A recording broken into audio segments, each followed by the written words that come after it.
Si Toya ay isang pangit at tamad na individual na malungkot na pumanaw matapos tamaan ng kidlat. Sa kanyang pagkamatay, natagpuan ni Toya ang sarili niyang nakatayo sa harap ng isang banal na nilalang na umamin sa responsibilidad para sa trahedyang nangyari. Ipinaliwanag ng Diyos na ang insidente ay naganap sa maling pagtatangka nitong magpasikat sa nakakainis na kaibigang si Zeus na humantong sa isang di kontroladong pagtama ng kidlat. Bilang kabayaran sa pagkakamaling ito, inalok ng Diyos si Toya ng pangalawang pagkakataon sa buhay sa isang mundo na puno ng mahika. Bilang dagdag na kabutihan, pinayagan din siyang dalhin ang kanyang smartphone dahil sa kanyang matinding pagkahumaling sa mga TikTok influencer. Pagkagising niya sa mahiwagang mundong ito, agad na nakipag-ugnayan ang Diyos kay Toya at sinabing maaari niya itong tawagan anumang oras. Naiinis, biglang pinutol ni Toya ang tawag at nagpatuloy sa kanyang landas. Habang siya'y naglalakad, isang karwaheng hinihila ng kabayo ang biglang huminto sa kanyang harapan, at isang lalaki ang mabilis na bumaba, tumatakbo patungo sa kanya na tila may mahalagang pakay. Ang lalaki ay tila namangha sa makabago at may kintab na pananamit ni Toya, na malinaw na naiiba sa karaniwang damit sa lugar. Agad siyang inalok ng lalaki na sumama sa kanyang tindahan sa abalang bayan. Sa loob ng tindahan, inalok ng lalaki si Toya ng pera, ngunit sa kondisyon na habarin niya ang kanyang damit doon mismo. Bagamat nag-aatubili, pumayag si Toya kapalit ng lokal na kasuotan. Kahit pakiramdam niya ay bahagyang nalabag ang kanyang dignidad, binaliwala niya ito at nagpatuloy. Gamit ang Google Maps sa kanyang smartphone, mabilis na natagpuan ni Toya ang murang matutuluyan. Habang naglalakad siya sa bayan, nadaanan niya ang isang madilim na eskinita kung saan dalawang dalaga ang nagtatalo laban sa dalawang nakapandidiring lalaki. Ang mga lalaki, na nakasuot ng makukulay na damit at may hawak na magarang kristal na falez, ay tila niloloko ang mga babae sa alok na mas mababa kaysa sa halaga ng kakaibang bagay na iyon. Sa pakiramdam ng kawalang katarungan, sumingit si Toya. Inalok niya ang mga dalaga ng isang gintong barya kapalit ng kristal na bagay. Walang pag-aalinlangan, pinulot niya ang isang bato at binasag ang magarang bagay, na nadurog sa maliliit na piraso. Nagngingit-ngit sa galit, agad na sumugod ang dalawang lalaki sa kanya. Lingid sa kanilang kaalaman, malaki ang itinaguyod ng Diyos sa pisikal na kakayahan ni Toya noong siya'y muling isinilang. Ngayon, ang tanging makakatalo sa kanya ay ang nakalulupig na lakas ng mga makapal na hita ng isang babae. Sinubukang saksakin ng unang lalaki si Toya, ngunit dahil sa kanyang pinahusay na reflexes, madali niyang naiwasan ang pag-atake. Sa isang mabilis na galaw, siniko niya ang lalaki sa tiyan, na naging sanhi ng pagbagsak nito sa lupa. Samantala, nagawang depensahan ng mga dalaga ang kanilang sarili laban sa ikalawang lalaki. Nang matapos ang kaguluhan, lumapit si Toya sa kambal at iniabot ang isang gintong barya bilang bayad sa nasirang kristal. Nagpakilala ang mga dalaga bilang sina Els at Lins, kambal na nagtatrabaho sa bayan. Sa kanyang pag-uusisa, tinanong ni Toya kung alam nila ang mga magagandang matutuluyan, at mabait naman nilang inalok na ihatid siya sa isang malapit na motel.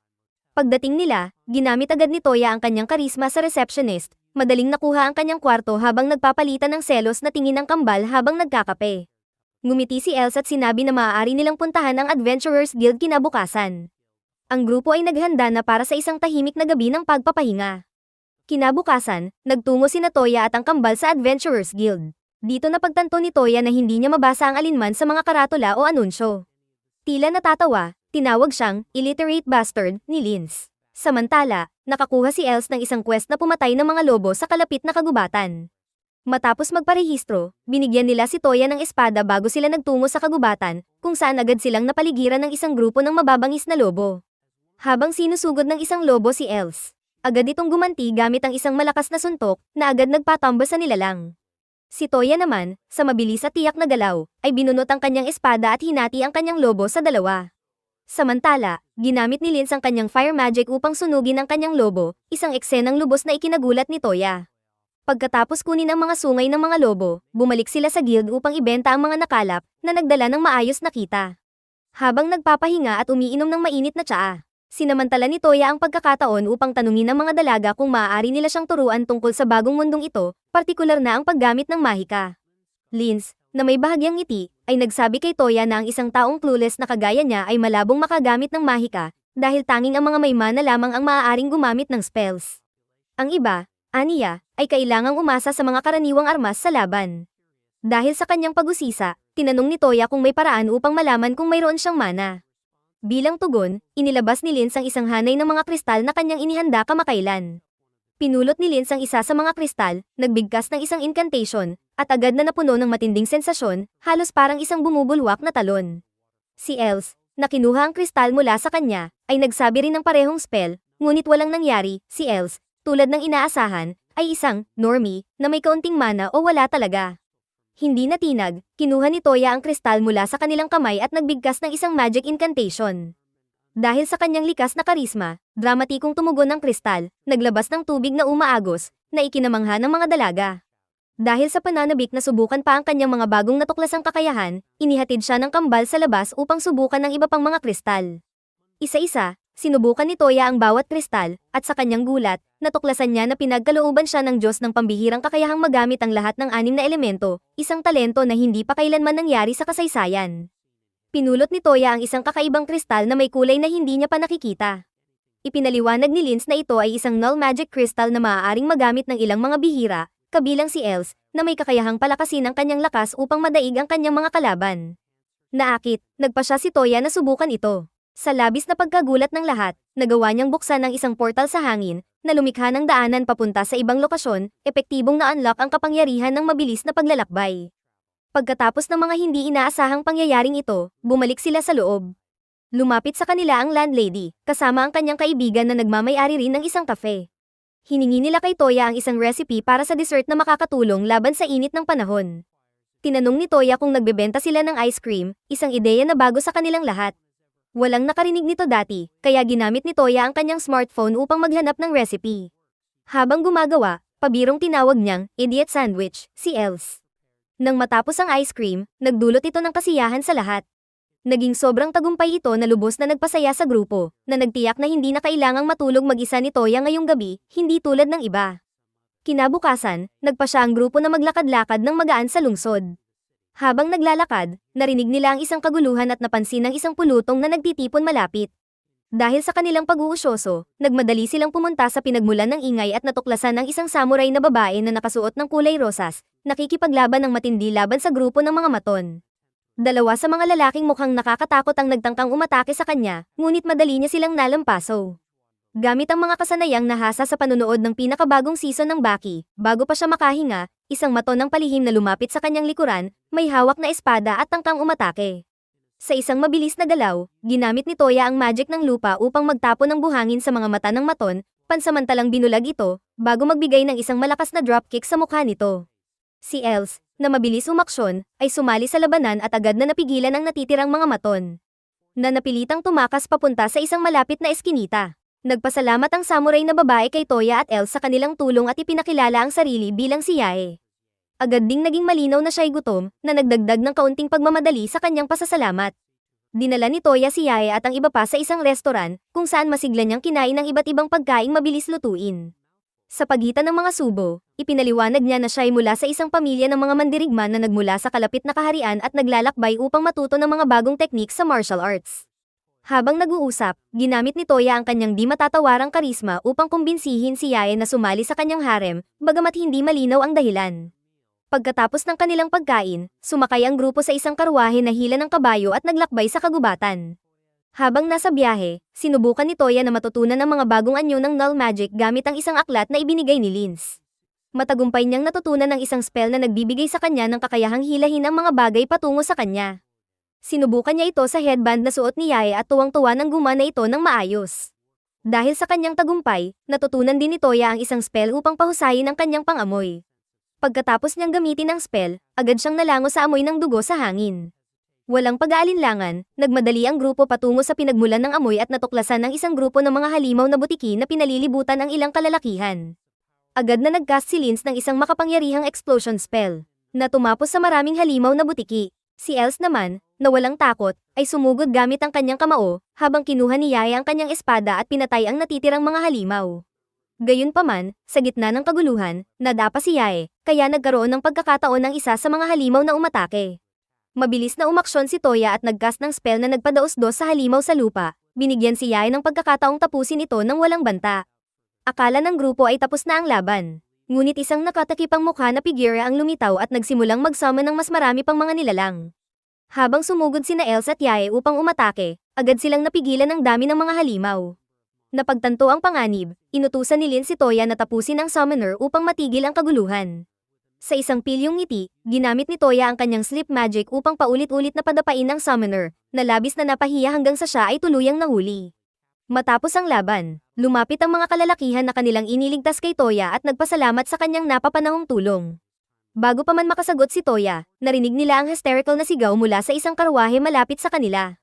Walang pag-aalinlangan, agad silang nagmadali patungo sa pinagmulan ng kaguluhan. Doon nila natagpuan ang isang matandang butler na nakahandusay sa lupa, duguan ang kanyang kasuotan. Isang dalaga ang nakaluhod sa tabi niya, umiiyak ng husto at nagmamakaawang iligtas ni Toya ang matanda. Ipinaliwanag niyang tinamaan ito ng palaso. Ipinaalam ni Linz kay Toya na hindi siya makakapagpagaling gamit ang magic hanggat hindi natatanggal ang palaso mula sa dibdib ng butler. Humanga si Linz sa liksi ni Toya habang maingat niyang inalis ang dulo ng palaso, na nagbigay daan kay Linz na magpagaling, tuluyang naibalik ang kalusugan ng butler. Matapos maayos ang kalagayan ng butler, buong pusong nagpasalamat ang dalaga. Ibinunyag ng butler, habang nagpapagaling pa, na ang dalaga ay isang prinsesa.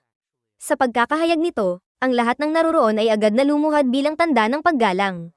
Ngunit si Toya, isang tunay na alpha, ay hindi nagbibigay pansin sa mga panlipunang hirarkiya.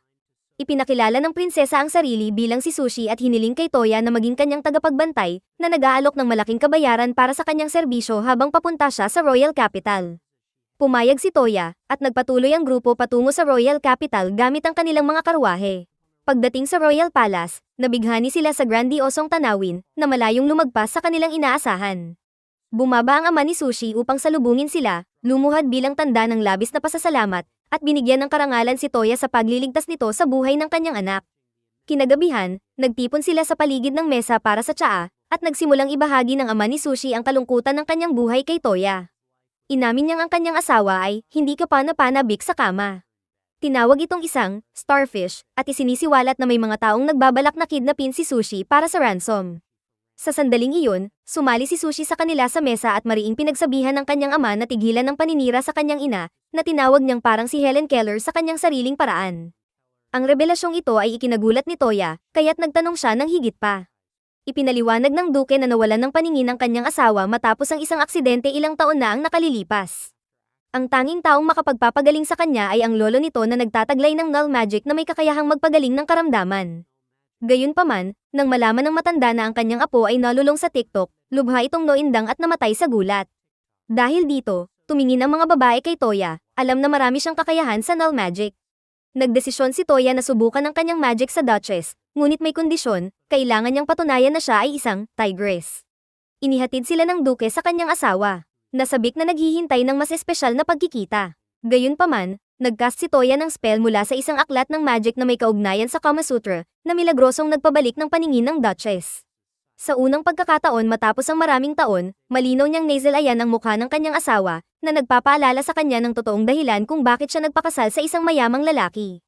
Matapos nito, muling nagtipon sila para sa pangalawang round ng tsaa, na may kasamang hangin ng kayabangan, habang nagalok ang duke ng 40 platinum coins bilang pasasalamat sa pagliligtas sa kanyang anak at sa pagbabalik ng paningin ng kanyang asawa. Napatigil ang mga babae sa gulat, dahil ang isang platinum coin ay katumbas ng 10 gold coins, isang halagang sapat upang magbigay ng yaman habang buhay. Bukod sa mga barya, nagbigay rin ang duke ng ilang medalya, na nagbibigay sa kanila ng malayang akses sa anumang teritoryo na kanilang nanaisin. Sa dala nilang mga gantimpala, sumakay sila sa kanilang karwahe at muling ipinagpatuloy ang kanilang paglalakbay pauwi. Kinabukasan, naglibot si Toya at ang kanyang mga kasama sa bayan upang maghanap ng mga bagay na kawili-wili para mapunan ng kanilang oras. Habang nag-e-explore sila, napansin ni Toya na maraming tao sa bayan ang nakabihis bilang mga anthropomorphikong hayop. Nagtataka, tumingin siya kay Els at nagtanong tungkol sa kanila. Ipinaliwanag ni Els na sa mundong ito, ang mga ganitong tao, na kadalasang tinatawag na furries, ay itinuturing nakaakit-akit kaysa nakakatakot. Natagpuan ni Toya na kawili-wili ang sitwasyon at nagpatuloy sa pagdalugad hanggang sa mapansin ang isang malungkot na furry na babae sa kalye. Sa kagustuhang palawakin ng kanyang harem, nilapitan niya ito, ngunit agad siyang nagduda at bahagyang umatras. Tinanong siya ng babae kung ano ang kanyang pakay at sinabi na nawawala ang kanyang kapatid, ngunit nag-aalangan siyang tanggapin ang tulong ni Toya dahil sa kawalan ng tiwala.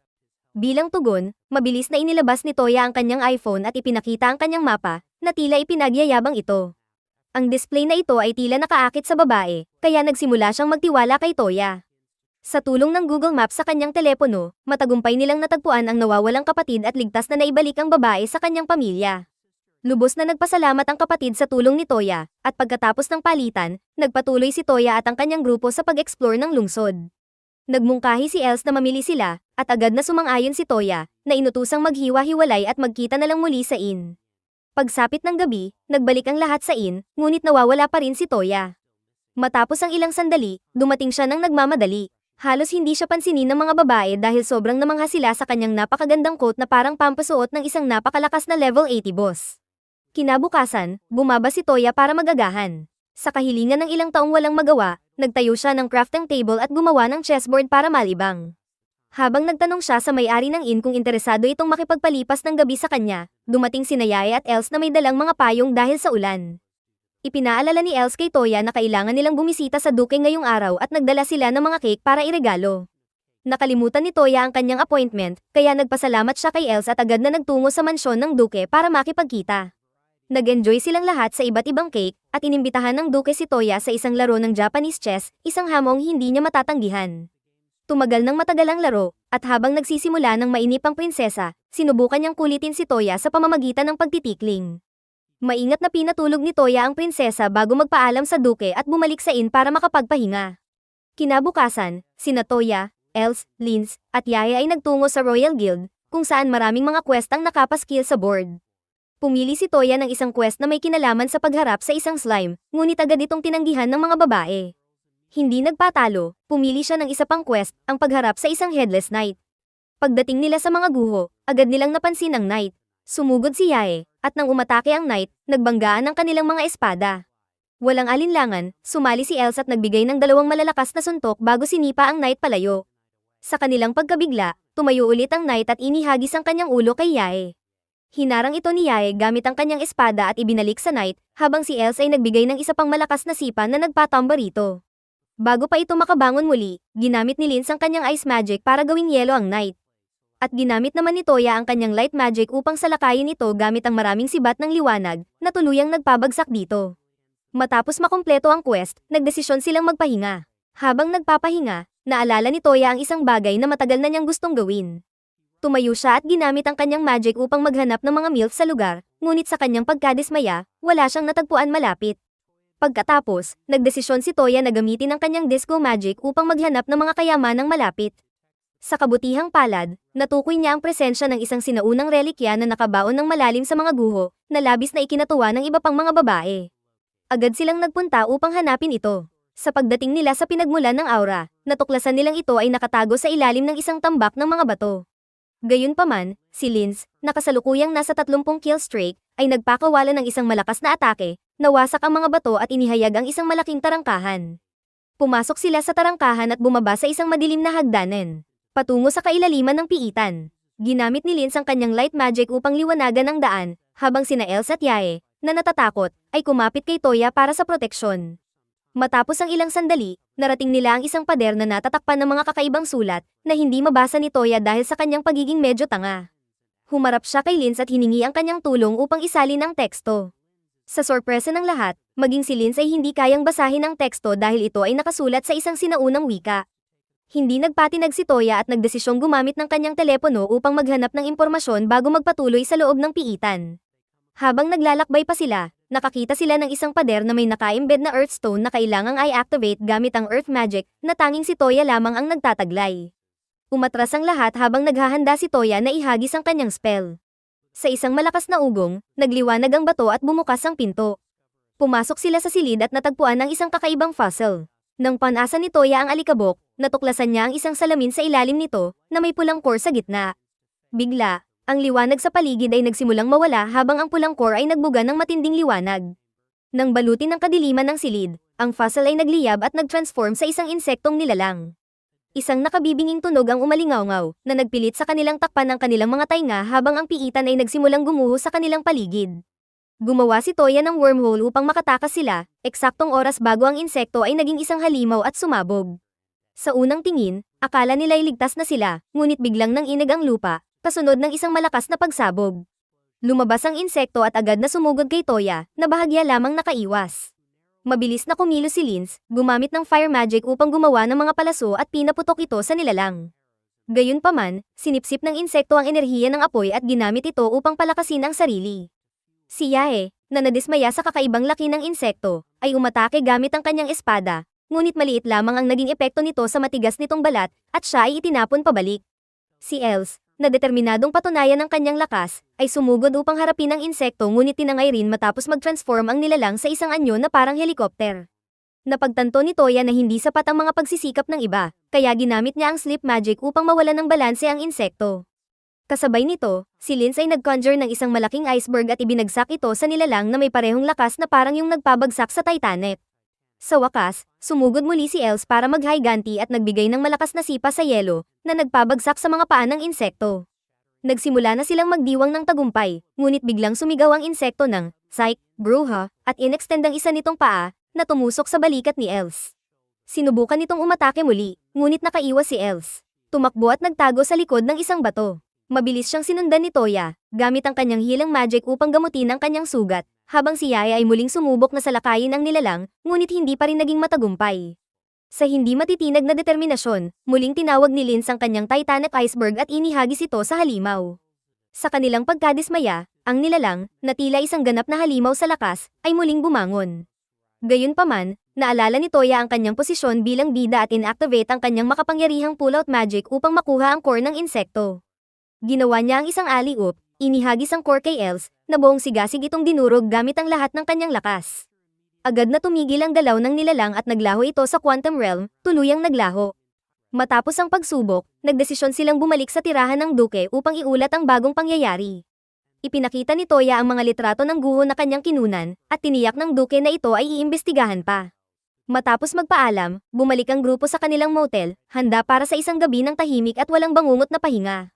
Kinabukasan, ginamit ni Toya ang kanyang magic upang i-print ang lahat ng litrato sa isang album bago gamitin ang kanyang portal upang magtungo sa mansyon ng duke. Sa kanyang pagdating, naabutan niya ang duke na nagmamadaling umalis sakay ng kanyang karwahe. Mabilis na bumaba ang duke at lumapit kay Toya, ipinaalam sa kanya na kailangan ng kanyang tulong, ang kanyang kapatid, ang hari, ay Nolason. Pumasok si Toya sa karwahe, at ipinaliwanag ng duke na pinaghihinalaan nilang ang kalapit na kaharian ang nasa likod ng balak, na layuning patayin ng hari at iluklok ang kanilang batang anak na babae sa trono, isang hakbang na naniniwala silang madali nilang maisa sa katuparan. Dumating sila sa palasyo, at habang umaakyat sa hagdan, nakatagpo sila ng isang lalaking nagngangalang Count Bolza. Iminungkahi ng Count na maaaring kasangkot ang mensahero mula sa kalapit na kaharian sa pagpapakulo ng lason at iminungkahi niyang patayin ito. Ngunit tinanggihan ito ng duke at nagpatuloy sa pag-akyat, habang si Toya, na may malalim na pag-ayaw sa matataba, ay ginamit ang kanyang mahika upang padapain si Count Bolza. Pagkatapos nito, nakarating sila sa silid ng hari, kung saan nakahiga ang hari na wala sa malay. Agad na inutusan ng duke si Toya na ayusin ang sitwasyon. Lumapit si Toya at ginamit ang kanyang mahika sa pagpapagaling upang tuluyang alisin ang lason at ibalik ang kalusugan ng hari. Namangha ang mga nakatingin sa ipinakitang ito. At ang panganay na prinsesa, na nagngangalang Yamina, ay agad na niyakap ang kanyang ama. Nagpasalamat ang royal family, habang ang royal mage na may berdeng buhok, na malinaw na may pagkagusto kay Toya, ay lumapit at nagpakita ng kagustuhang matutunan ang lahat ng tungkol sa mahika na ginagamit ni Toya. Lumino na ang lahat ng kababaihan sa silid ay agad na naakit kay Toya. Ngunit mabilis na binago ng hari ang usapan at tinanong ang general tungkol sa pagkakakilanlan ng naglagay ng lason. Iniharap ang salarin, at natuklasang siya ay ang kapatid ng batang babae na tinulungan ni Toya dati. Kilala ni Toya siya, at tiniyak sa hari na hindi siya naniniwala na siya ang may kasalanan sa pagpapakulo ng lason. Inakay siya ng general patungo sa silid ng hari at inalok ng inumin. Ngunit hindi interesado si Toya sa pagpapakasaya, kaya tinanggihan ito at ginamit ang kanyang mahika upang hanapin ang pinagmulan ng lason. Mabilis niyang natukoy ang pinagmulan at humiling na ipatawag ang lahat sa silid. Kasama na si Count Bolza. Pagkalipas ng ilang oras, nagtipon ang lahat sa silid, at ipinainom ni Toya ang alak sa general, na uminom nito ng walang anumang problema, na nagpapatunay na ang alak mismo ay hindi tinupak. Pagkatapos, ipinainom ni Toya ang alak sa baso ng hari at inaalok ito kay Bolza, na tumangging uminom. Ngunit pinilit ng general na buksan ang kanyang bibig at pilitin siyang lunukin ang alak. Agad na nagpanik ang matabang lalaki, natatakot na uminom siya ng lason. Pinatahimik siya ni Toya, at ipinaliwanag na natanggal na niya ang lason sa baso. Pinanood ng lahat habang inihahayag ni Toya na si Bolza lamang ang lihim na naglagay ng lason sa baso ng hari upang makakuha ng higit pang kapangyarihan, at walang sala si Olga, ang may balahibong hayop. Samantalang ang Reyna at si Yamina ay kitang-kita na namutla, malinaw na nalilito ang kanilang mga isipan sa presensya ni Toya. Si Bolza, na desperadong tumakas, ay nagtangkang magtakbuhan, ngunit ginamit ni Toya ang kanyang mahika ng pagdulas upang magpatid ito. Na nagdulot kay Yamina ng isang matinding pakiramdam ng kasiyahan. Pagkatapos, umupo sila para magtanghalian ng tsaa. Habang nakikipag-usap si Toya sa hari, biglang tumayo si Yamina at inihayag na siya ay nakapagdesisyon na. Ipinahayag niyang nais niyang pakasalan si Toya dahil naiintriga siya sa mga lalaking hindi siya pinapansin. Ang pahayag na ito ay nagbigay gulat sa lahat sa silid, pati na kay Toya, habang ang pamilya ng hari ay nagsimulang magdiwang sa kanyang desisyon, pinag-uusapan ang magarbong mga salo-salo bilang pagdiriwang nito. Samantala, si Toya, na kumakatawan sa tunay na kakanyahan ng isang Sigma male, ay magalang na tinanggihan ang kanyang alok. Inihayag ng hari kay Toya na ang prinsesa ay may espesyal na mata na kayang makita ang kakaibang kakayahan ng iba. Nang sandaling iyon, napansin ni Toya ang dahilan kung bakit paulit-ulit na tumitingin si Yamina sa kanyang pantalon buong araw. Sa isang ngiti, sinabi niyang maaari lamang niyang isaalang-alang ang kasal sa loob ng 2 taon kapag natamasa na niya ang kasamahan ng ibang kababaihan. Habang kumikindat sa reyna, pagkatapos, umatras si Toya sa kanyang kwarto upang magpahinga, ngunit nakatanggap siya ng hindi inaasahang tawag mula sa Diyos. Bumulong siya sa sarili, bakit ganyan lagi ang mga Diyos? Pinuri siya ng Diyos sa kanyang pakikipag-engage at nagbigay ng medyo malabo na payo, huwag pagkatiwalaan ang mga babaeng ito. Pagkatapos nito, biglang tinapos ng Diyos ang tawag, kaya't nagretiro si Toya upang matulog. Kinabukasan, bumalik si Toya sa motel na kasama si Yamina. Naganap na ikinagulat ang ibang mga babae na nahihirapan ng hatiin ang atensyon ni Toya sa kanilang lahat. Malakas na ipinahayag ni Yamina na siya ay maninirahan na kay Toya at sasali rin siya sa guild. Nang sumunod na araw, nagpunta silang lahat sa kagubatan dahil nais ni Yamina na subukan ang kanyang mga kakayahan. Pinili nila ang isang misyon upang manghunting ng mga unggoy dahil itinuring ni Toya itong isang madaling gawain. Pagkalipas ng ilang sandali, nagpa siya si Yamina na gumamit ng summon ng magic. At agad na lumitaw ang isang pangkat ng maayos na nilalang mula sa isang magic circle at nagmamadaling pumasok sa kagubatan upang hanapin ang mga unggoy. Habang pinupuri ng lahat ang kahangahangang mahika ni Yamina, isang malakas na tunog ng pagkabasag ang nagputol sa sandaling iyon nang lumabas ang malalaking gorilya mula sa ilalim ng mga palumpong at tinutugis ang mga nilalang na tinawag. Mabilis na ipinakita ni Yamina ang kanyang kahusayan sa pamamagitan ng pagpatama ng isang perpektong tira sa isa sa mga gorilya. Habang tinapos ito ni Yae, sumunod si Linz, gamit ang kanyang firestorm magic upang i-roast ang natitirang mga gorilya, at tinamaan ni Yamina ang isa pa sa isang malinis na tira. Pumasok si El sa laban, nagbibigay ng isang malakas na suntok na nagpaparalisa sa isa sa mga gorilya. Samantala, nagsanib ang mga pagsisikap ni Linz at Yamina, gamit ang mga kidlat at apoy na magic arrows upang tapusin ang natitirang dalawa, kaya't natapos ang labanan. Lahat ay tila kontento sa performance ni Yamina. At sa ilang paraan, nagagawa ng lalaking ito na pasyahin ng maraming babae ng sabay-sabay. Pagbalik nila sa motel, nagsimula si Yamina na turuan si Toya kung paano gumawa ng summon ng magic.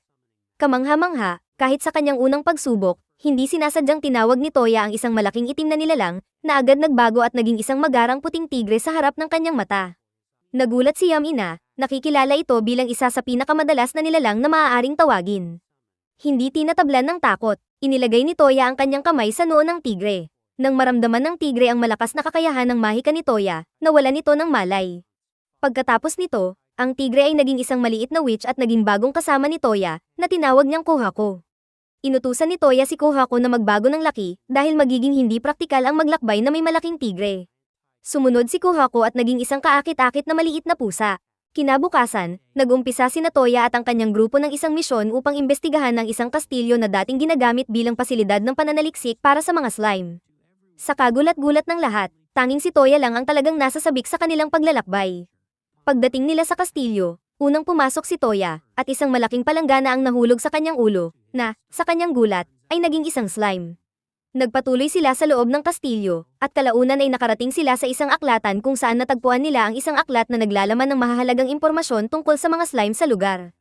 Kinuha nila ang aklat at ipinagpatuloy ang kanilang paggalugad. Habang nagpapatuloy, nakatagpo sila ng isang grupo ng mga berdeng slime na kilala sa pagkain ng mga damit.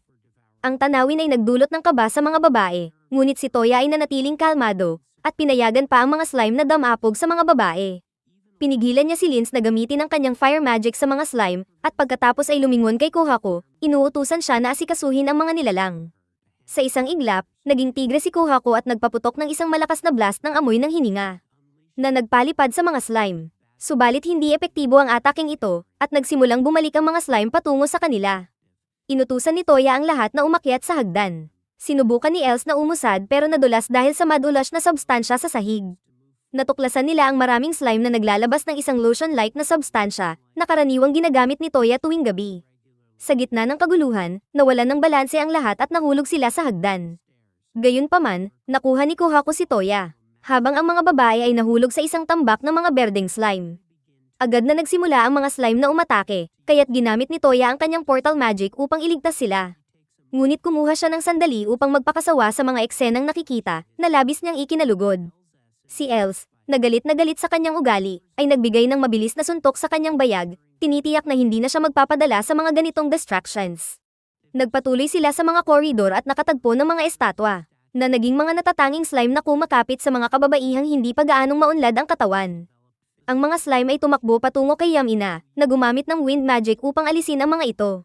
Pagkatapos nito, nagsagawa ang mga babae ng isang botohan at nagkasundo na sunugin ang buong kastilyo. Itinuturing nila itong lugar ng mga mag-isa at mga degeradong hindi pa nakakaranas ng kababaihan. Kinabukasan, dinala ni Toya si Kohaku sa lungsod para mag-explore. Habang naglalakad sila, napansin nila si Yae na kausap ang isang batang babae. Nilapitan ni Toya sila, at ipinaliwanag ni Yae na nawawala ang batang babae. Sinubukan ni Toya na gamitin ang kanyang search ability upang hanapin ang pamilya ng bata, ngunit nabigo. Hindi tinatablan ng pagka-frustrate, inilabas niya ang kanyang iPhone at ginamit ang Google Maps upang hanapin ang mga kamag-anak nito. Pagkatapos ng isang mabilis na paghahanap, nahanap nila ang ina ng bata, isang kahanga-hangang elf, na nakikipag-usap sa isang pulis.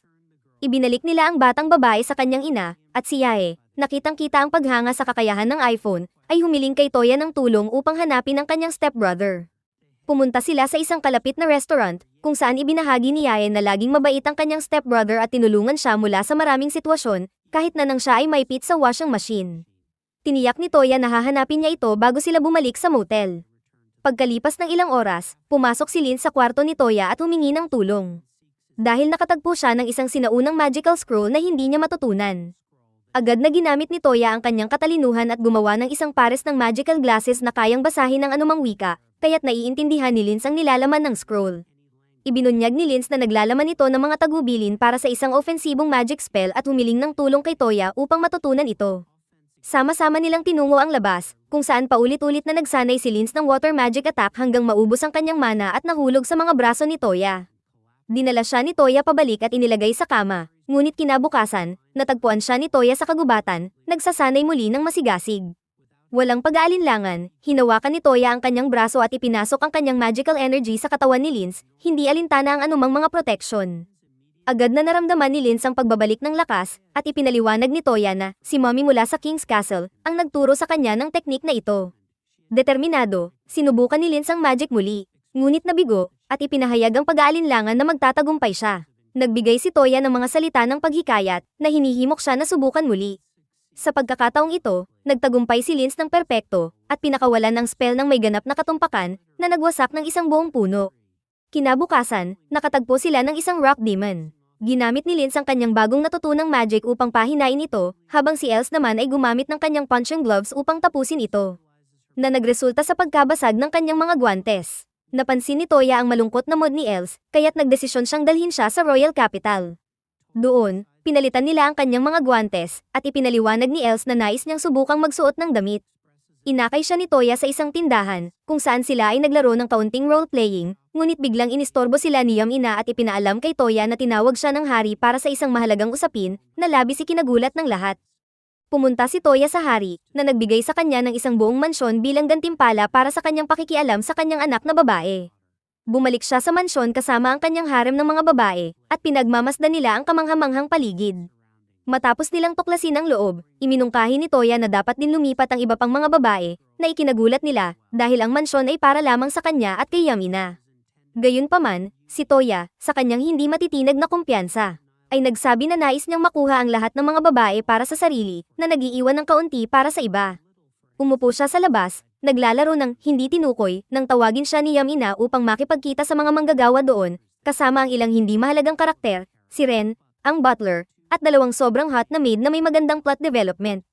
Ipinagbigay alam ni Ren na dumating na ang Duke at si Sushi upang makipagkita sa kanya, kaya't pumunta sila ni Yamina sa labas upang makipagkita sa kanila habang nagkakape.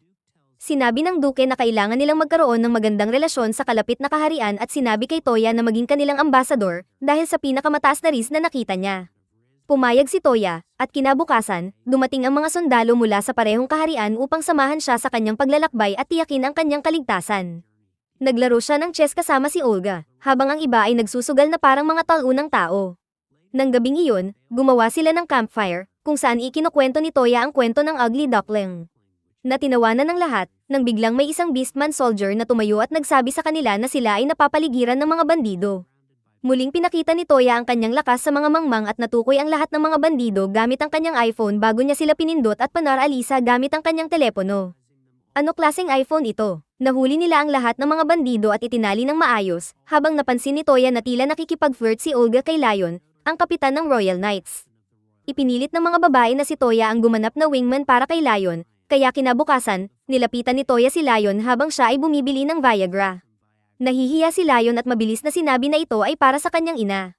Bilang isang stratehista, tinuruan ni Toya si Lion kung paano magpakita ng pagnanasa sa isang babae sa pamamagitan ng pagpayag kay Olga na pumili ng kahit anong brooch na nais niya, at siya ang magbabayad.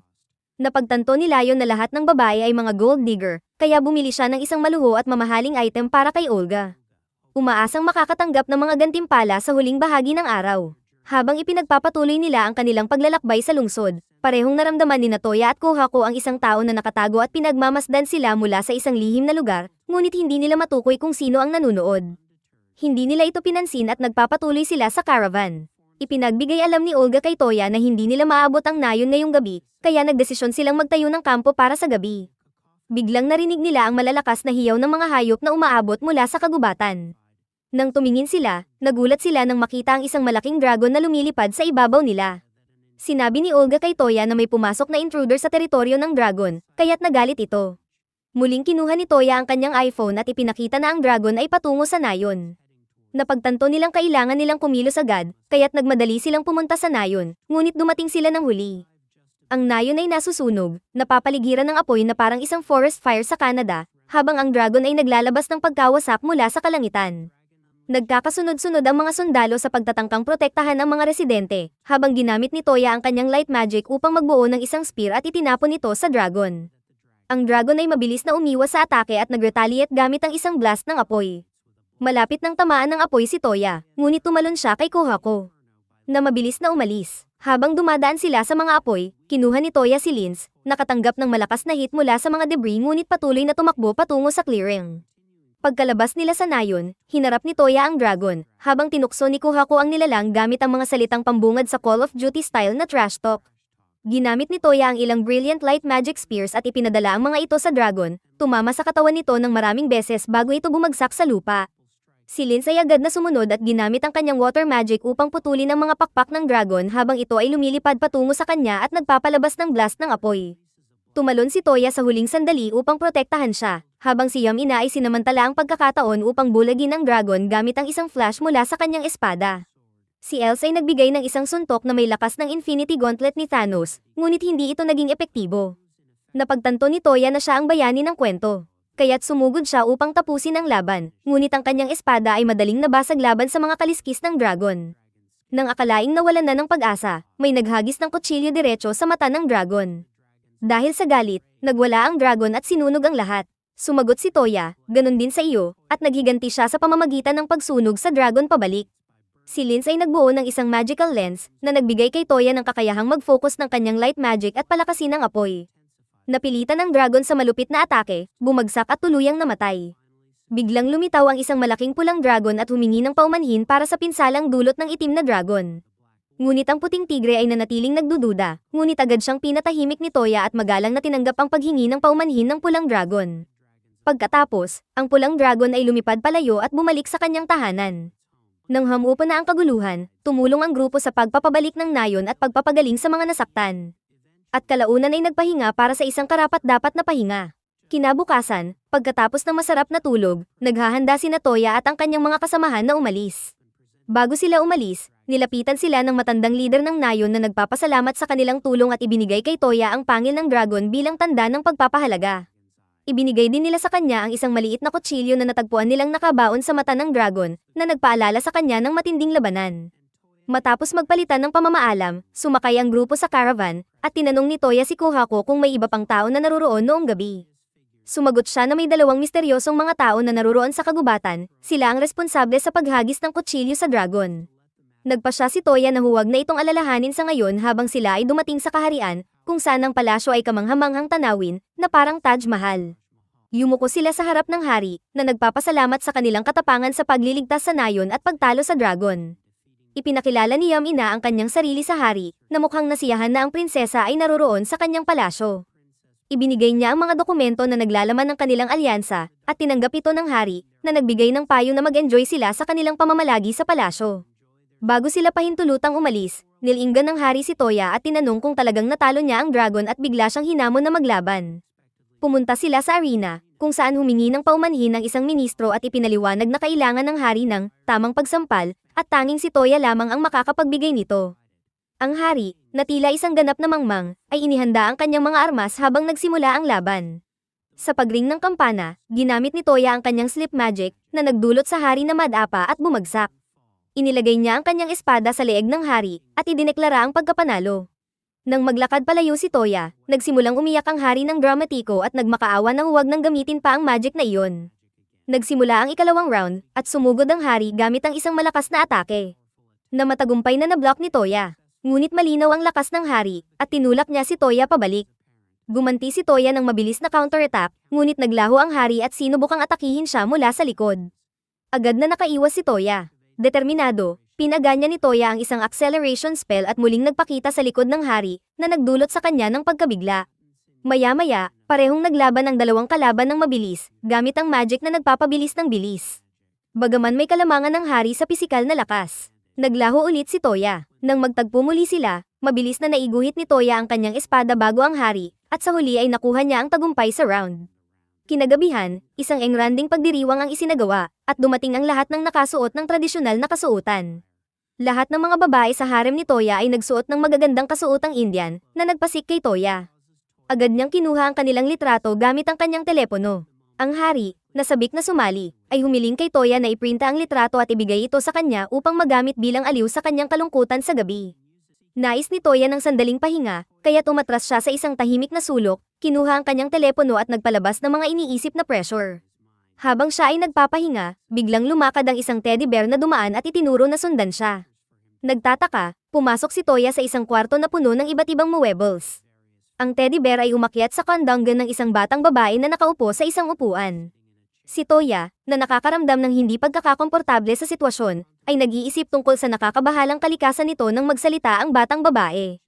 Binanggit niya na narinig niya ang mga kamakailang gawain ni Toya. Nagpasalamat si Toya at tinanong tungkol sa kakaibang teddy bear, na siya namang sumagot na siya ay may natatanging null magic, na nagpapahintulot sa kanya na buhayin ang mga hindi buhay na bagay. Upang ipakita, ginamit niya ang kanyang magic sa isang upuan na naging animated. Nagtaka, sinubukan ni Toya ang parehong spell sa isang upuan, at nang umupo siya rito, nagsimula itong gumalaw. Nagulat ang batang babae, at kitang-kita ang kanyang kasiyahan, na lalong nagpadagdag sa hindi komportableng pakiramdam ni Toya. Pagod mula sa mga nangyari sa araw na iyon, mabilis na tumakas si Toya mula sa kwarto at isinara ang sarili sa kanyang sariling kwarto upang maghanap ng kaunting katahimikan. Kinabukasan, pababa si Toya at nakasalubong sina Linz at Yamina, na masayang naglalakad. Naalala niya ang pangil ng dragon na hawak niya, kaya't dinala niya sila sa mga hardin at humiling kay Linz na gamitin ang kanyang magic upang putulin ang mga buto. Nang maputol ang mga buto, ginamit niya ang sarili niyang magic upang gawing baril at bala ito, tularan ng isang tunay na Amerikano. Ipinaliwanag niya ang bagong nakuha niyang magic upang automatikong mag-reload ng mekanismo ng baril, na nagpapaputok ng ilang bala sa isang inosenteng puno. Kitang-kita ang pagka-interes ng mga babae sa nakita nilang baril, at lalong tumindi ang kanilang mga ekspresyon.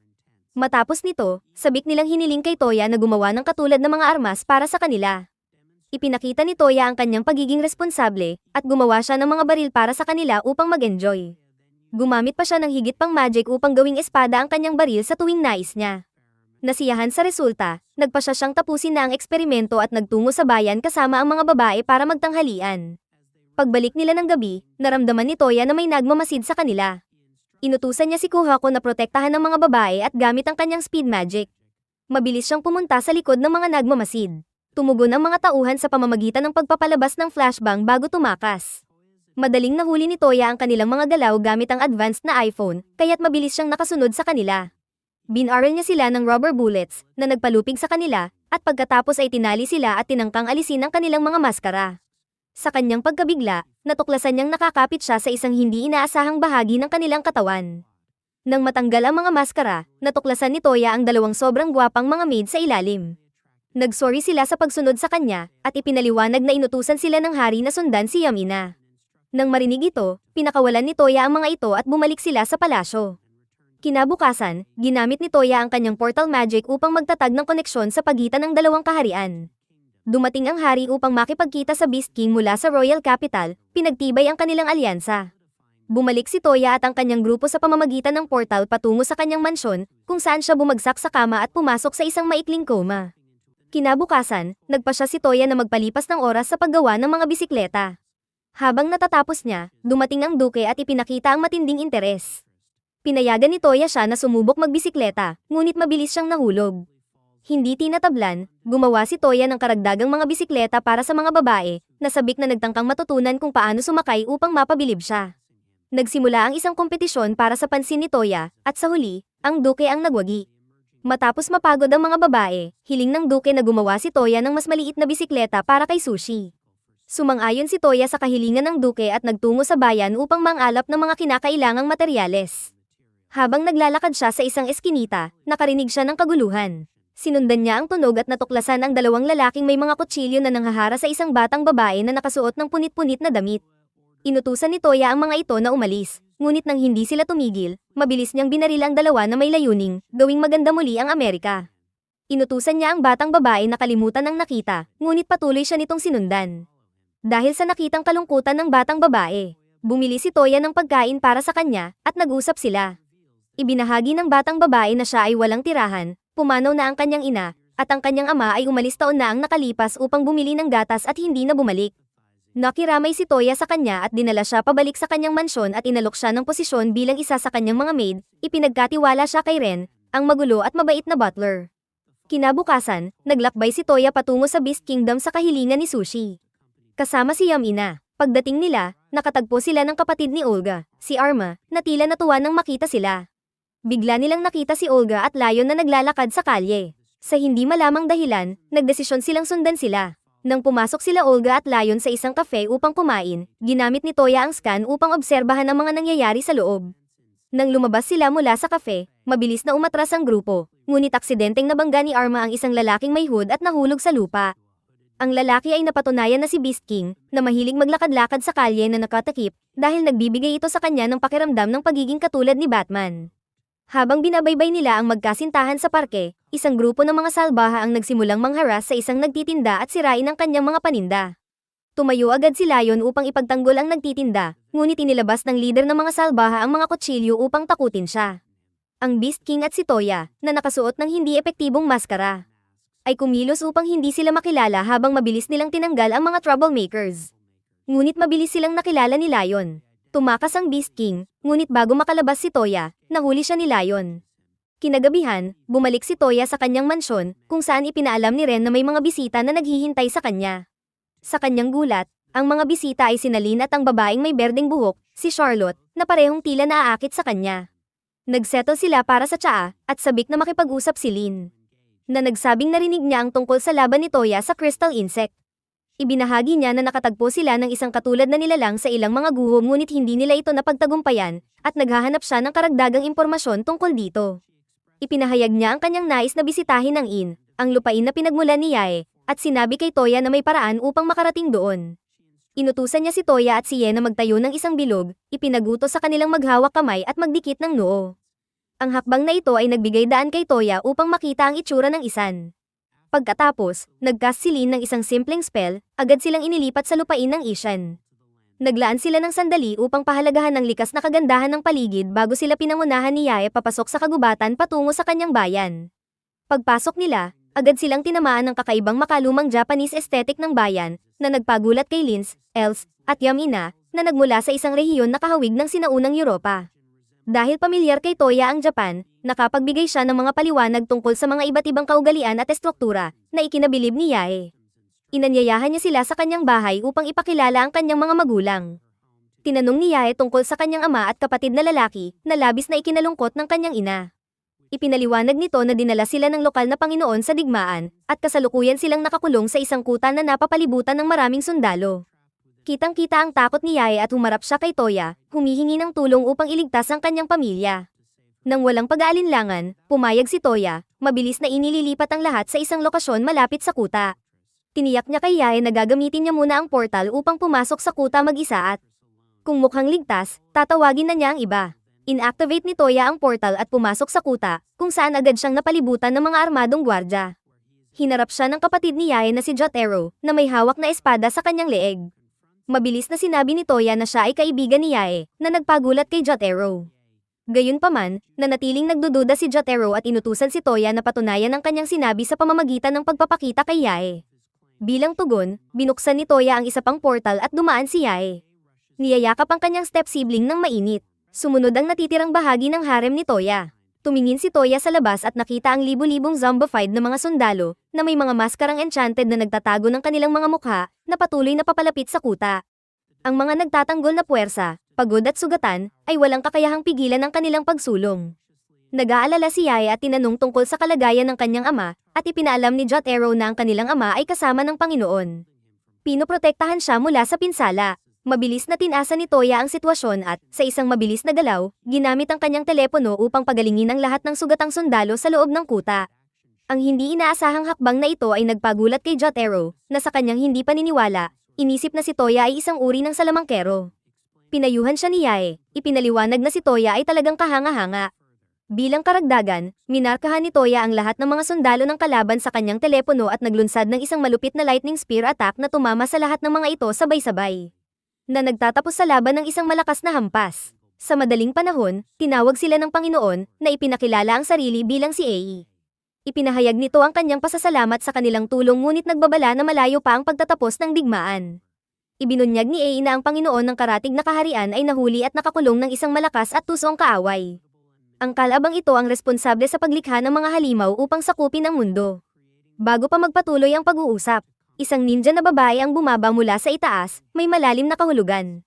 Ipinakilala niya ang sarili bilang si Tsubaki, isang direktang nasasakupan ng dating Panginoon ng karatig na kaharian.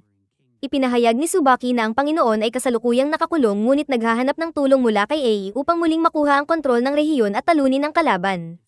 Pumayag si Toya na tulungan ng Panginoon ng karatig na kaharian habang naghahanda sila'y ng mga kabayo para sa paglalakbay. Ngunit tinanggihan ni Toya ang alok at inutusan si Tsubaki na pumikit at alalahanin ang lokasyon ng kampo habang hawak ang kanyang mga kamay na nagdulot ng pagkainggit sa mga ibang babae. Gamit ang kanyang mahika, mabilis na natukoy ni Toya ang kampo ng kaaway at ipinahayag sa lahat na siya ay pupunta roon kasama si Tsubaki at ang Loli. Inutusan ni Toya ang Loli na mag-cast ng invisibility spell sa kanilang dalawa na ikinagulat ni Tsubaki. Nang makita ang pagkakataon, nagsimulang manipulahin ng Loli ang personalidad ni Tsubaki. At pagkatapos ay iniiwas ang lahat sa kanya, itinuro ito kay Toya. Sinubukan ni Toya na lumikha ng isang portal papuntang bilangguan sa loob ng kampo ngunit nabigo. Ipinabatid ng Loli na gumamit ang kaaway ng isang espesyal na spell upang harangan ang kanilang kakayahan sa teleportasyon. Sa kabutihang palad, pinayagan si Tsubaki na pumasok sa kampo, at sinundan nila siya pababa sa ilalim ng lupa patungo sa piitan kung saan nakakulong ang dating Panginoon. Ipinakilala ng Panginoon ang kanyang sarili bilang si Baba at ipinahayag ang kanyang pasasalamat kay Toya. Na simpleng gumawa ng isang butas sa pader ng piitan, bagamat ito ay walang kasing bigat ng butas sa kanyang puso. Nagpatuloy sila upang palayain ang iba pang mga bihag. Pagkatapos palayain ang dalawang kabataang lalaki, hinanap ni Toya si Yama sa kanyang telepono, ngunit hindi siya matukoy. Ipinaliwanag ng Loli na may espesyal na bagay na nakikialam sa kanyang mahika. Lumabas sila at natuklasan ng isang bagay na naglalabas ng misteryosong purple na enerhiya. Kinuha ni Toya ang kanyang drone at ipinagmamalaki ang Amerika. Bago ginamit ang kanyang telepono upang mag-imbento ng ilang magic circle sa paligid, nagpapalabas ng mga pagsabog mula sa itaas. Pagkatapos, sa wakas, nakapag-teleport sila papunta kay Yama, na nagtatangkang magmukhang cool na may suot na eye patch. Tumakbo ang isa sa kanyang mga kasamahan patungo sa kanya, ngunit agad itong naharang ng isang zombified na samurai. Tumalon ang samurai, na may layuning saktan si Baba, ngunit nakaiwas ito sa huling sandali. Pati si Tsubaki ay napaiyak sa nakita. Ngunit si Toya ay kinuha lang ang kanyang baril at binaril ang samurai direkta sa mukha, na nagpatulala sa lahat. Si Yama, na sandaling nabigla, ay biglang humalakhak ng maniakong tawa at tinanggal ang kanyang eye patch upang ipakita ang isang espesyal na pulang bato, na nagbigay sa kanya ng immortalidad at kakayahang kontrolin ang mga undead na sundalo. Lahat ay nag-isip na natalo na ang laban, ngunit ipinakita ni Toya ang kanyang natatanging mahika, mabilis na kinuha ang bato mula sa kamay ni Yama. Nagulat si Yama at nagsimulang umiyak, habang iniabot ni Toya ang bato kay Loli, na nagsabi na ito ay corrupt. Ibinato ito sa ere ni Loli at binaril ni Toya ito hanggang sa mabiyak sa maraming piraso. Agad pagkatapos, nagsimulang manghina at mag-crumble si Yama, unti-unting nagiging alikabok, habang patuloy na isinusumpa si Thanos. Kinabukasan, ipinaalam ni Toya kay Baba ang kanilang misyon upang hanapin ang mga guho sa lugar. Sinabi ni Baba sa kanila ang tungkol sa isang isla kung saan pinaniniwala ang matatagpuan ang mga guho. Gamit ang kanyang mahika, tinukoy ni Baba ang lokasyon nito, at bumalik sila sa bahay ni Yae, kung saan ang mga magulang ni Yae ay nagpapasalamat kay Toya at nagpaalam sa kanilang anak. Pagkatapos, ginamit ni Toya ang kanyang portal upang ilipat sila papunta sa isla. Agad na tumakbo ang mga babae patungo sa tubig upang maglaro, habang si Toya ay ginagamit ang kanyang iPhone upang hanapin ang lokasyon ng mga guho. Nabigla siya nang matuklasan na ang mga guho ay nakalubog sa ilalim ng tubig. Bago pa siya makapag-isip ng mabuti, nilapitan siya ng mga babae at humiling ng mga swimsuit upang lubos nilang ma-enjoy ang kanilang bakasyon. Pagkatapos ng ilang pag-iisip, pumayag si Toya at ginamit ang kanyang portal upang bumalik sa kaharian, inaanyayahan ng buong royal na pamilya na sumama sa kanila para sa bakasyon. Hindi nagtagal, nagpalit na ang mga babae ng kanilang swimsuit at nagsimula ng magkumpara kung sino ang may mas kaakit-akit na katawan habang nagsasaya sa tubig. Samantala, ang hari, duke, at general ay nakipagkarera sa loob ng dagat. Si Toya, na nais magtrabaho, ay nagcast ng protection spell sa kanyang iPhone bago lumangoy sa ilalim ng tubig upang hanapin ang mga guho. Pagkalipas ng ilang minuto, matagumpay niyang natagpuan ito, ngunit nagsimulang maubos ang kanyang oxygen at napilitang lumutang. Pagkatapos makarating sa lupa, ipinaalam ni Toya kay Loli ang kanyang natuklasan at tinanong kung may alam ba siyang mga spell na makakatulong upang makahinga siya sa ilalim ng tubig ng matagal. Inamin ni Loli na wala siyang alam na ganitong spell dahil wala siyang interes sa paglangoy, at tinawag ang mage na may berdeng buhok upang humingi ng tulong. Sa kasamaang palad, ipinagtapat ng mage na hindi rin siya pamilyar sa mga spell na ganito. Biglang nagsalita si Kuhako at sinabi kay Toya na may isa pang heavenly beast. Tulad niya, na kayang lumangoy sa ilalim ng tubig nang walang katapusan. Inirekomenda niyang kung makakapagbuo si Toya ng kasunduan sa halimaw na ito, magagawa niyang lumangoy ng madali. Tumingin si Toya kay Loli, na nagbigay ng tiwala na susubukan nila ito. Pumunta sila sa isang liblib na lugar, kung saan nag-drawing si Loli ng magic circle, at nagsimula si Toya sa pagkanta ng spell upang tawagin ang halimaw. Habang tinatawag ni Toya ang makapangyarihang nilalang, ang anino sa harap niya ay nagbago at naging isang napakalaking pagong, na may isang ahas na nakapalibot sa kanyang shell. Agad na nakilala ng pagong si Kuhako at nakipag-usap sa kanya, hindi alintana si Toya. Matapos ang ilang saglit na pag-uusap, tinanong ng pagong si Toya. Ipinakilala ni Kuhako ang nilalang na siya ngayon ang alaga ni Toya, na ikinagulat ng pagong. Gayunpaman, pinagtibay ni Kuhako ang napakalaking lakas ni Toya at hinikayat ang pagong na makipagkasunduan sa kanya. Tumingin ang pagong kay Toya at hinamon siya sa isang duwelo, na nagsabing kung makakatayo pa si Toya bago magtakip silim.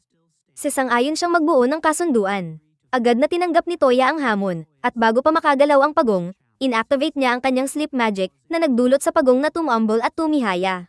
Walang pag-aalinlangan, naglagay siya ng magical bullet sa kanyang evolver at binaril ang pagong, na nagresulta sa hindi nito kakayahang tumayo muli dahil sa kawalan ng balanse. Pagkalipas ng ilang oras, nagsimulang magmurmur ang pagong, nahihiya, at nakiusap kay Toya na tumigil na, at nagpa siya ng magbuo ng kasunduan bilang pagkilala sa kanyang labis na lakas. Pinangalanan ni Toya ang pagong na Sango at Kokoyo na nag-utos sa kanila na mag-shrink. Sumunod ng maayos si Sango at naging mas maliit na bersyon ng sarili nito na kayang lumutang ng madali sa hangin.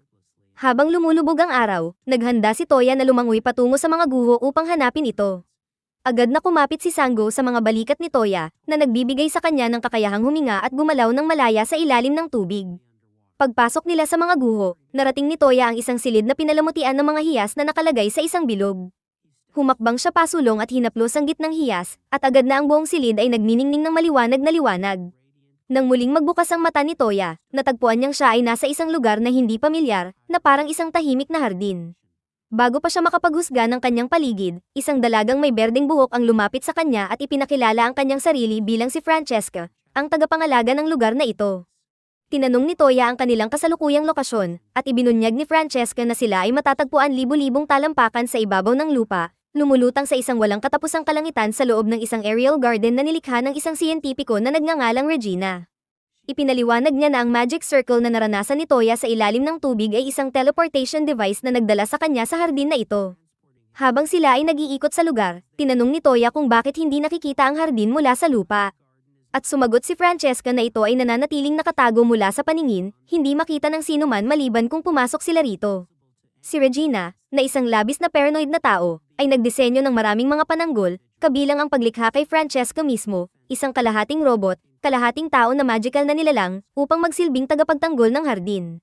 Tumingin si Francesca kay Toya at ipinaalam sa kanya na itinuturing niyang angkop siya na maging master ng hardin, at tinanong kung tatanggapin niya ito. Lubos na nagulat si Toya sa alok, dahil wala siyang kaalaman sa nangyayari.